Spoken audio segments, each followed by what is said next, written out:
Hi, I'm Menaka Raman-Welms, and you're listening to The Decibel from the Globe and Mail.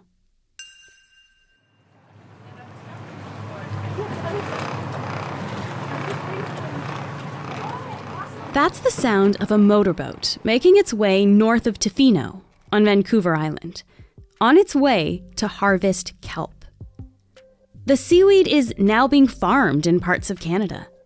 It's a food, but we're discovering other new ways we could be using kelp as well, like in packaging to replace plastics, or even in animal feed to reduce the methane released by cows. And as kelp farmer Mike Williamson said, it can also have a positive impact on the environment. Because it creates habitat, it reduces acidification, it uptakes excess nutrients, and provides habitat, sequesters carbon. The more you grow, to a certain extent, the better it is for the environment. Right. So obviously, Globe and Mail national correspondent Wendy Stueck recently went out on the water to see how we harvest kelp. It's exactly what we were hoping for. this is really rough harvest conditions because the boats get blown around. I bet. And how do they keep them sort of organized? Well, they're professional fishermen that have done Yeah. this for a long time. Wendy tells us more about the many innovative uses of kelp and why some coastal communities are embracing the business of kelp farming. This is The Decibel.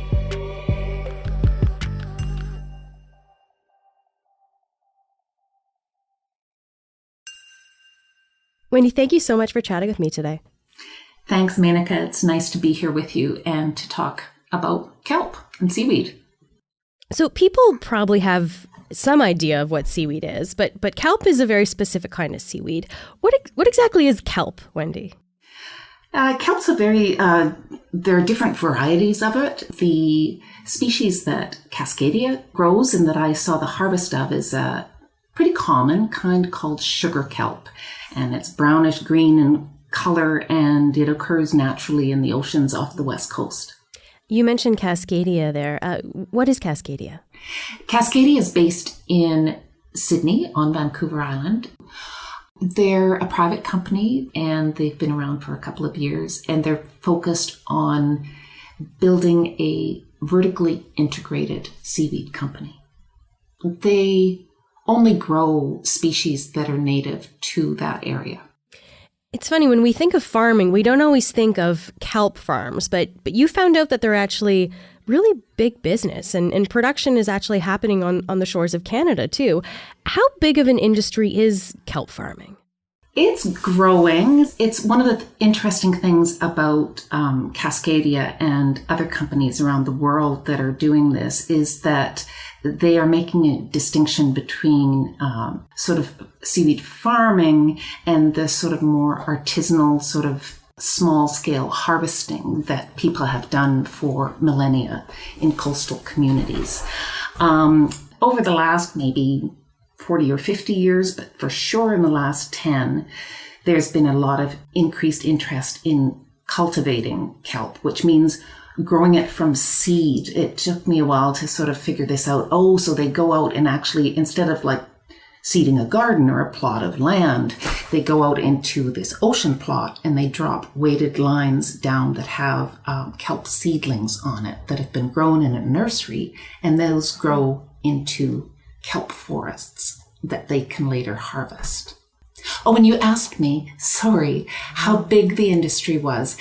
Some estimates have put it at around $14 billion a year in terms of market value, with that projected to grow to well over $20 billion in the next decade or so. Okay, so we're talking significant money here then. That description of the seeds and the farming that happens, that's actually really fascinating. And I know you actually got to see this firsthand, Wendy. Can you tell me, what was that like? What was that experience like? It was really cool. One of the big reasons I wanted to visit during harvest time was that Cascadia's really tried to connect with the First Nations on the coast. And I cover Indigenous business stories quite often. So this is a way that First Nations are looking maybe to connect to another economic harvest potentially in their area. What was it like being out on the water? Like, could you smell the kelp? Like, what's that experience like? It got very slippery. We were in small boats, and I was with a wonderful photographer that the Globe works with quite often in Victoria, Chad Hippolito. And Chad, he wanted to see the kelp being pulled up from the water. So to do that, he had to be in the water. But it was, it was a beautiful sort of misty, cloudy day just off Tofino, which, if you've ever been, is one of the more beautiful places in Canada, if I may say so. You're seeing this kelp come up out of the water. It's quite beautiful. It's translucent. It's browny green, and then you can rip off a chunk and chew on it, and it's that was interesting too. It was quite tasty. What does it taste like? Well, it tastes like the ocean. It's kind of crunchy. It's sort of like almost the texture for me was like if you peel like a Granny Smith apple and you have that sort of, it has a bit of that crunch, but it was delicious, a bit salty. Like I've, since visiting there and reading more about seaweed, one of the products that seems to be coming to the market early are sort of spiced chips or crisps. Traditionally, various cultures around the world have used seaweed in food for millennia. We think of sushi, of course, but there's many other ways to eat it. According to the UN, seaweed cultivation is the most rapidly expanding sector of aquaculture. So it's a big deal. Aquaculture includes the farming of fish, shellfish, aquatic plants. So seaweed is a big part of this industry. But how else do we use seaweed, Wendy? I think that's going to be one of the really interesting things to see in the next decade or so. Right now, I would say that a lot of the product that's grown is for human consumption, but there are all sorts of markets that seaweed farmers are looking into, and that's like things like pharmaceuticals, cosmetics, animal feed, packaging. Like I just saw a seaweed packaging material and the advantage there, it would replace plastic. So it's less carbon intensive and then creates less of a waste issue down the line if it's biodegradable. So there's multiple areas that seaweed is being looked at for. And then, of course, another big area that people are looking to the potential is carbon offsets. Kelp absorbs carbon just naturally by sitting in the ocean. If you grow more of it, can you use that maybe for carbon offsets? That's sort of very early on, but that is one area that people are really looking into the potential of. So yeah, you mentioned the packaging. You also touched on agriculture feed. What about that? How would we use seaweed for that? So this was fascinating, and Cascadia has done already some research on this.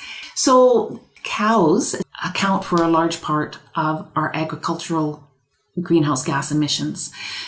Greenhouse gas emissions come from, driving our trucks and tractors around and our fertilizers and everything else that we use to grow food. But they also come when you're raising cows for human consumption. Those cows digest, and they're very flatulent creatures. So their burps and their farts create methane gas emissions. So the thought is, could you reduce that by the way you feed them? And so they're looking at using seaweed as an additive to their feed to reduce the greenhouse gas emissions. I did have a really fascinating follow-up email after my story came out saying, the way to really reduce emissions is to have people eating fewer cows. Fair enough. But in the meantime, if the world is growing these cattle for human consumption, what are some ways maybe to reduce their greenhouse gas emissions? It's not like you sort of cut up seaweed and feed it to the cows. It's very processed, and they add it, and they are doing pretty detailed research into how much is being used, how is it being used, and how does that impact the animal in terms of weight. So it's a very interesting project that's going on.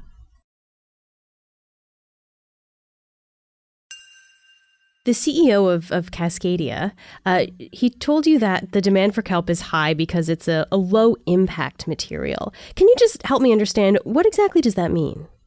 With seaweed, you have, sunlight and ocean water, and it doesn't use pesticides.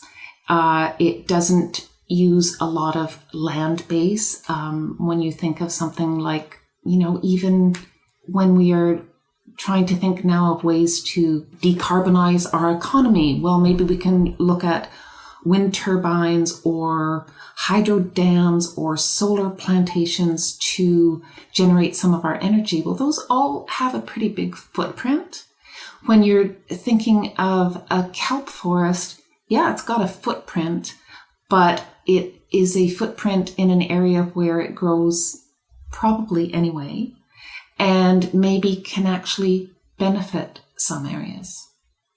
There must be some environmental impact, though, I would imagine, of farming anything, right? Like, is there an impact on growing all of this kelp and then extracting it on the ocean itself? That is one thing I kept asking Mike when we were out there on the boat is like, well, if you're ramping up this production, it's like anything else. He put it to me that in terms of sort of overall ocean area, the ocean is vast, it's big, right? So he put it that in terms of sort of overall footprint, it's small, and also the care that has been taken to not introduce outside species, that it should be benign. But there are concerns. One of the areas that researchers and scientists are looking into is like when you're raising plants or animals, what's the biosecurity when you start trucking things around? Is it possible that you might introduce a pest or a parasite from one area? Say you pick up some parasite in a harvest area and your boat then goes to another tenure. Does that spread it around? So those are some of the concerns that are being looked at. Yes, this is a naturally occurring plant, but if you're increasing the volume of it, what are the impacts? You don't want to introduce anything bad or end up harming the environment you hoped to benefit. There is a term called the blue economy. It's what the World Bank defines as the sustainable use of ocean resources for economic growth. Where does kelp farming fit into the bigger picture of Canada's plan to, I guess, manage oceans? Well, the blue economy right now is sort of one of those things that's being talked about aspirationally. We don't really know what it might look like, but the UN and other organizations have talked about, when we talk about sustainability and transitioning economies, those kinds of things, oceans are part of that conversation. The Canadian government says, for example, that 1 in 5 Canadians live in coastal communities right now, and ocean industries in Canada account for 30 billion a year, right? That's everything like fishing, the supportive industries around them, aquaculture. So seaweed farming conceivably could fit in there. Cascadia is very focused on seaweed fitting in to a coastal economy that struggled in the last few years as things like the commercial fisheries sector has really faltered. So they see it sort of sliding into a niche there potentially. You mentioned earlier that a lot of First Nations communities are also involved in the seaweed industry here. How significant is that involvement on the BC coast? Well, I think Cascadia has tried to make a point of connecting and cooperating with First Nations, which makes perfect sense because some of Canada is subject to treaties. Most of British Columbia is not. So when you hear the term unceded territories, that applies to most of British Columbia. And so those First Nations are exercising their rights and title, and that includes what's happening in the oceans. And, BC has adopted legislation around the United Nations declarations on the rights of Indigenous peoples. That also informs this.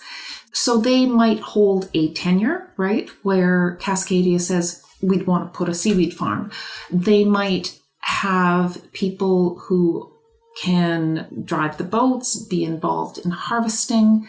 One of the really interesting conversations I had with a person from the Chuckleset First Nation was he was saying that people want to stay in their home communities. They want to live and work in their home communities. So even if there's an industry that it might not be a 12-month-a-year job, but say that they can count every year on some weeks of work for harvesting, or ideally, is this what I think Cascadia's vision is over longer term, is that a First Nation gets involved and they are the company that makes the agricultural food additive or the packaging, right? That they become involved in this economy that might, again, this is all speculative at this point, but that might evolve from the seaweed that they're harvesting and growing now. Wendy, thank you so much for taking the time to speak with me today. Thank you. It's been a pleasure, and it was fun to talk about seaweed and kelp. That's it for today. I'm Menaka Raman-Wilms. Our summer producer is Zara Kozema. Our producers are Madeline White, Cheryl Sutherland, and Rachel Levy-McLaughlin. David Crosby edits the show. Kasia Mihailovich is our senior producer, and Angela Pacenza is our executive editor. Thanks so much for listening, and I'll talk to you tomorrow.